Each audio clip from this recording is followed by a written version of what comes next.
શું બનાવો લે? આ ઝીણી સેવ બનાવો. એમ બેસન. ગાય છાપ બેસન ઝીણી સેવ બનાવે એમ ને?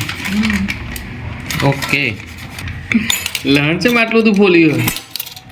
એ લસણ સેવ બનાવવા છે, એ તીખી સેવ એમ? બનાવવા માટે. કેટલા કિલોનું હોય ગાય છાપ બેસન? કિલો. એટલે કિલોની સેવ બનાવવાની? તો ભાઈ આજે 1 કિલોની સેવ બનાવવાની હે. જાડી સેવ કે ઝીણી સેવ? ઝીણી ઝીણી આપણે. ત્યાં તો ઝીણું જ લીધું, થોડું જ લીધું ત્યાં. એટલે થોડું થોડું કરીને ચાળવાનું એવું? ચાણીમ જેટલું માં એટલું ચડે ને. એ વાતે સાચી હો. આ તો તમારો વિષય નહીં ને એટલે તમને ના ખબર જેટલું લેવાનું. લોટ ચડાઈ જાય પછી આપણે વાત કરીએ. ચલો ભાઈ, હવે બેસન આપણે બધું ચડાઈ ગયું છે. હવે હું નોખ તું મસાલો કરવા ને એમાં પહેલાં મીઠું નોખ.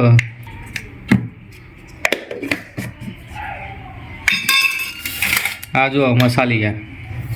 આ હું આવ્યું હિંગ. થોડી નાખવાની એટલે એની સ્મેલ સરસ આવે. હિંગની સ્મેલ મસ્ત આવે. અમે હિંગની સ્મેલ મજા જ આવે મસ્ત.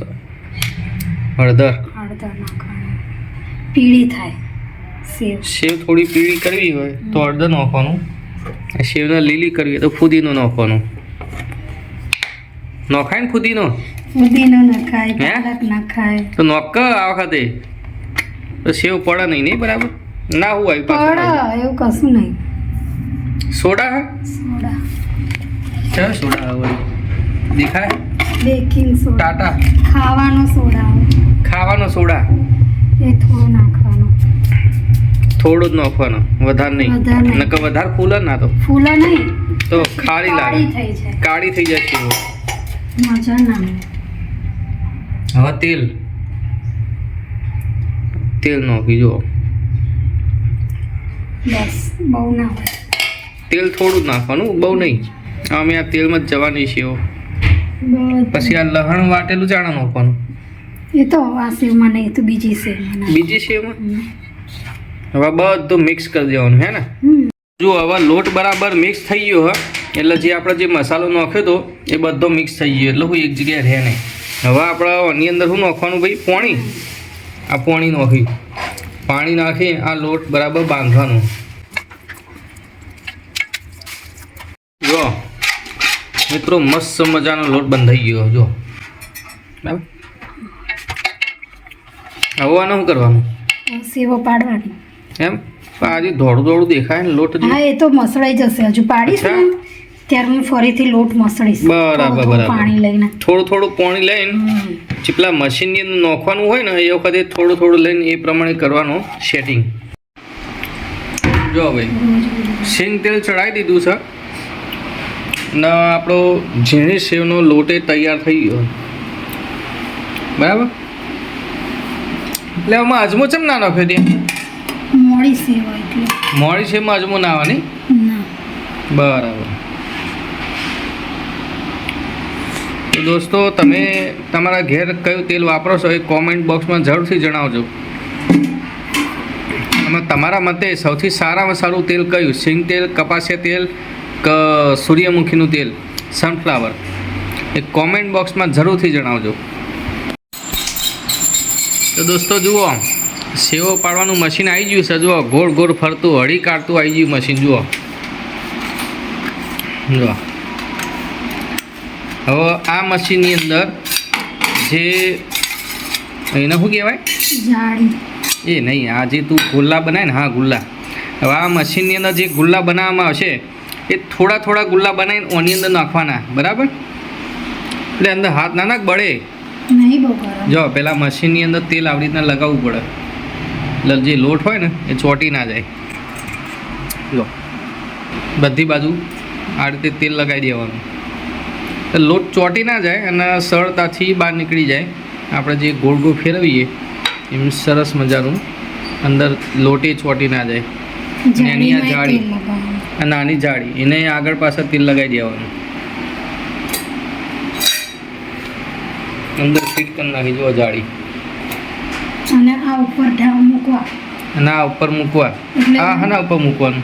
આ લોટ મૂકીએ ને બધો ભરીએ ને પછી અચ્છા. એના પર મૂકો એટલે છે ને હા. પેલું આજુબાજુથી નીકળી ના જાય. હા હા આના અહીંયા ઉપર ફસાઈ મૂકવાનું. રહ્યો ને? બરાબર, એ હું તમને બતાવું એ કઈ રીતે સેટિંગ કરે છે. અહીંયા પણ થોડું તેલ લગાવી જ દેવાનું.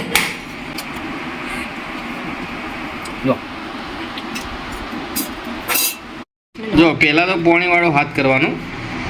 પછી આ પાણી ગુલ્લુ વાળા- બનાવવા માટેની આ પ્રક્રિયા ધ્યાનથી જોજો લે. જો એટલે હાથમાં ઓછો ચોટે. હા પોણીવાળું હાથ કરો એટલે થોડું હાથમાં થોડું થોડું પાણી લેતા જવાનું ને મસાલાનું. આપણે બાજરીનો લોટ મસળી ને એવી રીતે મસળવાનો. બાજરીનો લોટ મસળી એ રીતે મસાલાનો. થોડું એંગલ હું સેટ કરું ના તો બરાબર જ છે ને એંગલ. જો આવી રીતના થોડો થોડો મસળવાનો. આ રહ્યો આખો આટલો બધો લોટ હોય ને એ રહ્યો નહીં બનાવી દેવાનો, પણ આ મશીનની અંદર માય ને એટલો ગુલ્લો આપણે થોડો આ રીતે બનાવવાનો. મસળીને અંદર નાખી દેવાનું. જો આ રીતે ગુલ્લું ઓછું નહીં, ના એ તો બીજી વાર લઈશું, વાંધો નહીં. મને એવું લાગે થોડું ઓછું. એ તો પડશે, વાંધો નહીં.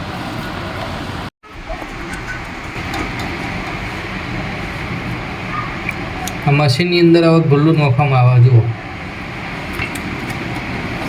ગુલ્લુ, આ નામ છે એવું નહીં ગુલ્લુ.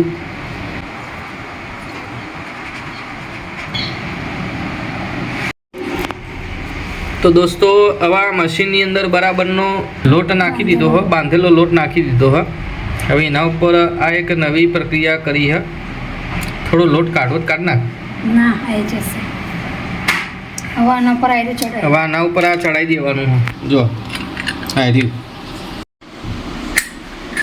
હવે આ મશીનમાં આપણે આ લગાવી દેવાનું. જુઓ એ આ રીતના આ બરાબર ફિટ કરી દેવાનું. અને તેલ આવી ગયું હા જોવું પડે. તો દોસ્તો તેલ આવી ગયું કે નહીં આવી ગયું એ આપણે જોઈ લઈએ અને પછી આપણે મશીનની સેવ પાડીએ. બરાબર, ચોય આઘા જતા નહીં. એન્ડ મૂકી દો. જો આ એક નાનું રમકડું ઓનિયન નોખ્યું હ અને તળાય હે. એનો મતલબ એક તેલ આવી ગયું બરાબરનું, એટલે હવે સેવ પાડવામાં હતો નહીં. બરાબર, અને આ એક મિનિટ છેલ્લા ગુલ્લા પાડવાના. હમણાં એટલું કરો. તો હવે આપણે સેવ પાડીએ હે. જો ધ્યાનથી જોજો. બરાબર,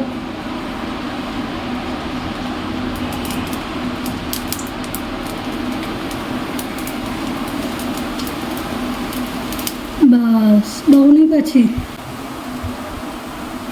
આ બધું ચોટી જેવું કાઢવું પડશે. જો હા એ તો હું કાઢ દઉં. પાછો પાછો કરો. આંટી આંટી એમ પાછી કરો. હા આની પાછી હા એમ આંટી પાછી કરવાની. લો પકડો. આ પેલું બાદ ચોટી જીજુ એ કાઢજે. જો સેવ તળાય હે, બહુ મસ્ત મજાની તળાય હે, પણ થોડી વધારે નખાઈ જઈએ. બરાબર, હવે નેક્સ્ટ ટાઈમ આપણે થોડી ઓછી નાખીશું. જો થોડી ભેગી ભેગી થઈ જઈએ હે ને, ભેગી ભેગી એ તો થઈ જાય. ચાલે, તો છૂટી છૂટી થઈ જાય. જે આ સેવો હોય ને એક બાજુ નહીં તળવાની પણ એને પલટાવી પડે આ રીતના. જો એ પલટા રાગ રાગ પલટાવી પડે, નકર તેલ બધું ઉપર આવે, સોટા ઉડે. એટલે ધીમે ધીમે પલટાવાની. જુઓ તો દોસ્તો તમને ખબર હશે કે મશીનની અંદર અહીંયા સૌથી ઉપર એક વધારાની જાળી મૂકી હતી. યાર એ જુઓ, તો આ જે ઓટા ને બધું હોય ને થોડું ઓછું બગડી ખ્યાલ. એટલે એક અહીંયા આના ઉપર જ એક વધારાની જાળી મૂકી દેવાની, એટલે થોડું ઓછું બગડે. અને તમે જોઈ શકો છો છે મસ્ત મજાની આપણે સેવો રેડી થઈ જઈ. લો જો મસ્ત મજાની સેવો. લો. તો દોસ્તો આજે પાણીપુરીનો પ્રોગ્રામ છે. જુઓ આ ઘરે બનાવેલી સેવો. ઉભરે મજા ના